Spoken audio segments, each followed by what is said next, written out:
তবে অন্তর্বর্তীকালীন সরকারের কোনো একটি অংশের সহায়তায় কেউ কেউ কি দেশে উদ্দেশ্যমূলক পরিস্থিতি তৈরি করতে চাইছে কি না,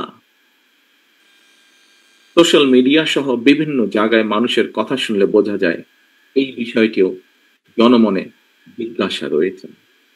অন্তর্বর্তীকালীন সরকারের পক্ষে ঔদ নির্বাচন অনুষ্ঠান সম্ভব কিনা কোনো কোনো মহল থেকে এমন ধরনের প্রশ্ন উপস্থাপন বিচ্ছিন্ন বক্তব্য হিসেবে বোধহয় দেখার আজ কোনো সুযোগ নেই। অন্তর্বর্তীকালীন সরকারের সম্ভাব্য প্রতিশ্রুতির সময় জাতীয় নির্বাচন অনুষ্ঠান নিয়ে কেউ সময় ক্ষেপণ করতে চাইছে কিনা এ ব্যাপারেও সজাগ দৃষ্টি রাখার জন্য আমি জনগণের প্রতি, গণতান্ত্রিক রাজনৈতিক দলগুলোর প্রতি, আন্দোলনরত দলগুলোর প্রতি, সকলের প্রতি জানাই আহ্বান।